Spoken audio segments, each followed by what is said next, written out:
Abizar Al-Ghifari kena cancel culture netizen. Usai blunder terkait film A Business Proposal, akhir-akhir ini netizen serukan cancel culture untuk Abizar Al-Ghifari. Cancel culture adalah fenomena di mana seseorang atau kelompok yang secara sengaja diabaikan, diboikot atau dibatalkan hanya karena tindakan atau ucapan mereka yang dianggap tidak pantas, kontroversi, atau menyinggung. Jangan hanya karena di berbagai macam media televisi sekarang juga tidak lagi ada muncul program berbau Yusuf Mansur gitu Pak ya, dan juga kita juga tidak lagi melihat Yusuf Mansur sampai saat ini ceramah di mana-mana kemudian mengembar-gemborkan ajaran sedekahnya. Sekarang juga tidak nampak, tidak terlihat lagi. Kemudian dulu yang sering kali Yusuf Mansur itu aktif mempromosikan warung stay, BPK Selamat ya, dan lain-lain. Ini seolah sampai saat ini diam gitu Pak ya, karena ketakutan apabila ini usahanya juga ikut terdampak. Ya mereka yang jelas tidak mau berhubungan dengan Yusuf Mansur ya, sanksi sosial itu pasti seperti itu. Itu bisa sampai akhir hidupnya Mas.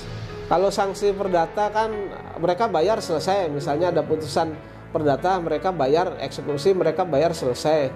Kemudian sanksi pidana karena adanya kurungan dan sebagainya ya, penjara misalnya 2-3 tahun mereka masuk selesai kan.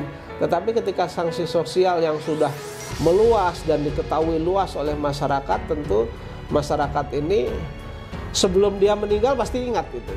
Iya kan? Mungkin sampai anak cucunya. Sampai anak cucunya, bahkan mungkin dikasih tahu juga gitu. Iya kan? Jejak digital tidak akan terhapus semuanya. Iya.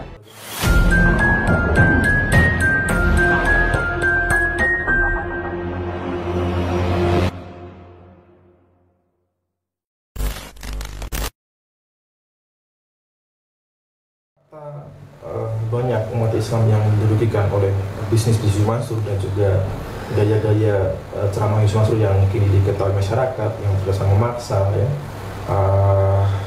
Ini menimbulkan semacam ada yang namanya cancel culture gitu Pak, cancel culture gitu ya. Misalkan seperti pada kasus Abizar ya, yang mereka membuat film. Kemudian Abizar ini membuat suatu kesalahan karena menjumbangkan diri gitu ya, dan kemudian ini mendapat respon negatif dan boikot dari masyarakat, sehingga filmnya itu sampai saat ini juga tidak laku di pasaran begitu. Kemudian ada lagi Gus Miftah terkait dengan yang pedagang asongan, dan itu pun dapat respon masyarakat. Sama kasusnya memboikot atau menolak Gus Miftah, dan sampai saat ini Gus Miftah juga apapun ceramah yang disampaikan di berbagai tempat, nah ini tidak mendapatkan apresiasi dari publik gitu, dan juga menurut dari putusan khusus presiden gitu Pak ya. Iya. Nah, ini senada dengan Yusuf Mansur gitu Pak ya. Iya. Kasus yang membelenggu Yusuf Mansur sampai saat ini juga mendapatkan cancel culture ya, jadi boikot, penolakan dari masyarakat itu Pak. Ya, jadi begini, sebenarnya sanksi yang terberat itu kalau sanksi perdata kan hanya dihukum saja untuk membayar material sekian, kemudian sanksi pidana itu masuk ke penjara. Kemudian tapi kalau sanksi masyarakat ini kan akan dijauhi dari masyarakat. Betul. Dan dengan adanya meledaknya perkara Yusuf Mansur di berbagai macam investasi, baik itu batu bara yang dari 2010 sampai dengan sekarang belum selesai, kemudian perkara patungan Hotel City, patungan Moyapidi, patungan lain-lain lah ya, kemudian Paytrend dan seterusnya. Ini saya kira masyarakat itu memberikan sanksi sosial. Nah, sanksi sosial dari masyarakat itu wujudnya adalah menjauhkan diri. Ya, kalau Yusuf Mansur itu bergerak di bidang usaha, misalnya warung steak and shake, kemudian bebek selamat dan seterusnya, mungkin juga akan dijauhi. Saya yakin orang nggak mau makan di sana, Mas, begitu. Dan ini kan ya bentuk dari masyarakat itu memberikan sanksi ya seperti itu. Ya mudah-mudahan mereka berempati dengan perjuangan saya ini ya. Mereka melakukan sanksi sosial tersebut terhadap Yusuf Mansur. Dan faktanya kan Yusuf Mansur juga mungkin saat ini yang biasanya kita lihat di media televisi itu seliwer-seliwer gitu ya, selalu ada, sekarang kan nggak ada gitu. Iya. Dan juga pakai tren yang dulu pernah digembar-gemborkan akan IPO ya, nilainya 10 triliun ya, sekarang pun bangkrut semua gitu Pak. Iya. Ini juga Ya itu terbentuk daripada sanksi sosial. Ya Allah tuh maha tahu lah, Allah maha tahu, maha bijaksana lah ya. Iya. Bahwa Allah itu ketika mengendaki mengangkat derajatnya seseorang juga hanya kun fayakun saja kan.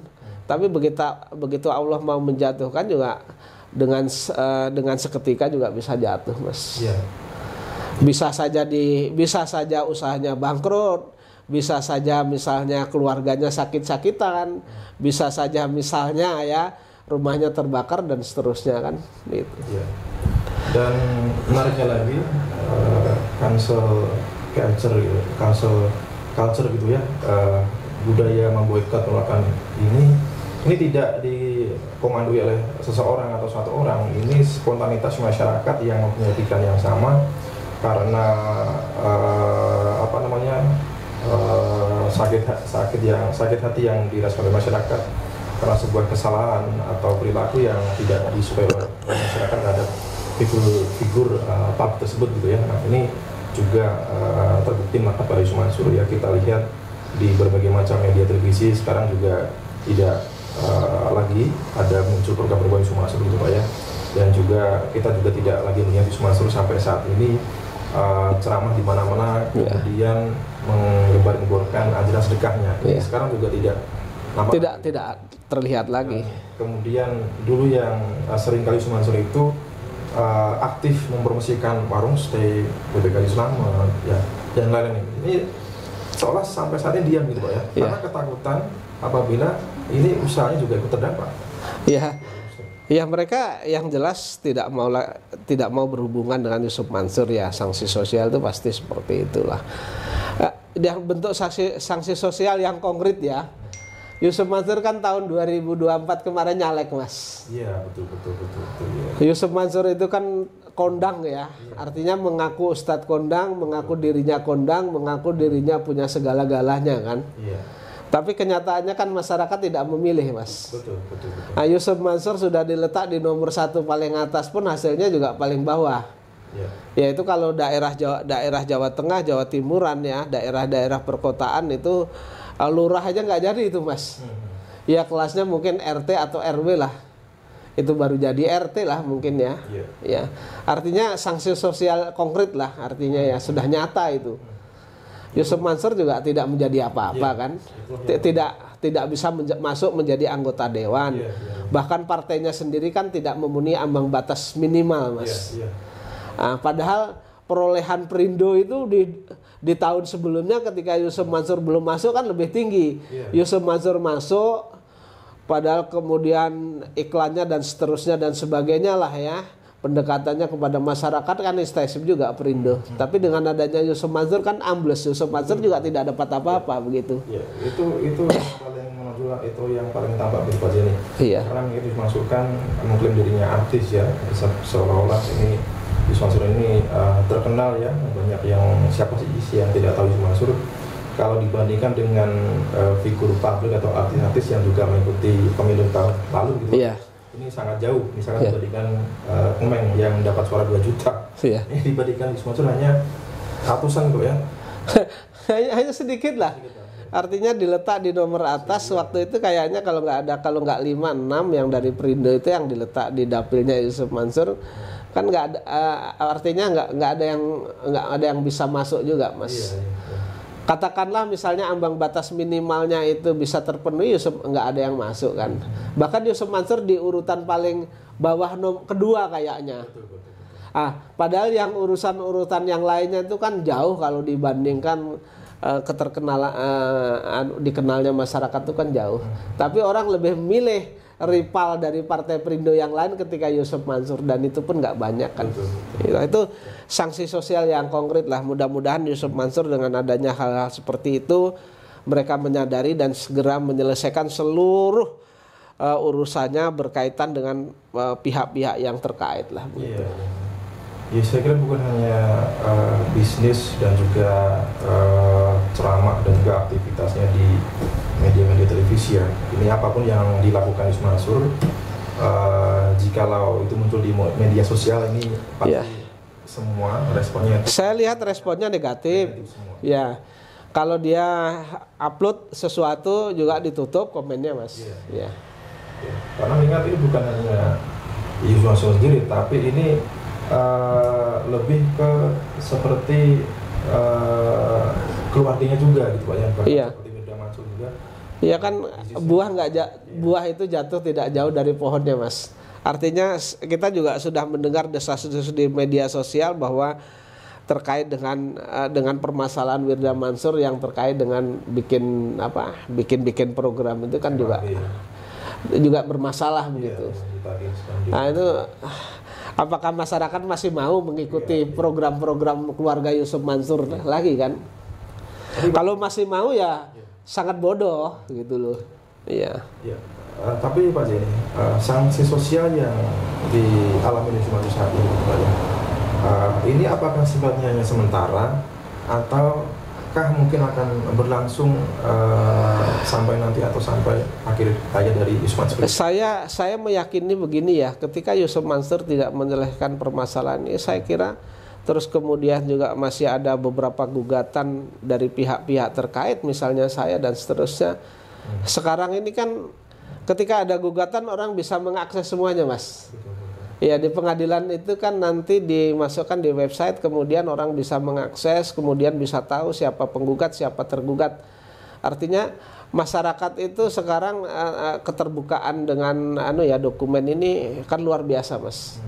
Saya kira ketika Yusuf Mansur tidak menyelesaikan kewajibannya dengan baik, kemudian masih banyaknya gugatan, banyaknya masalah, saya kira bisa seumur hidup, Mas.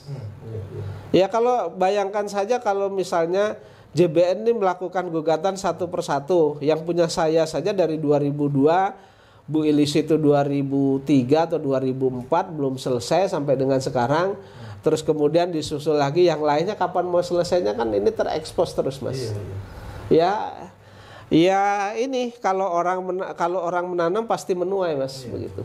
Berarti peribahasanya. Bisa dikatakan bahwasanya sanksi sosial itu lebih berat daripada sanksi. Lebih berat, Mas, lebih berat ya. Sanksi pidana mungkin hanya berlangsung 2 tahun, 3 tahun, 5 tahun, tapi kalau sanksi sosial ini bisa selama-lamanya atau sampai akhir hidupnya gitu. Iya.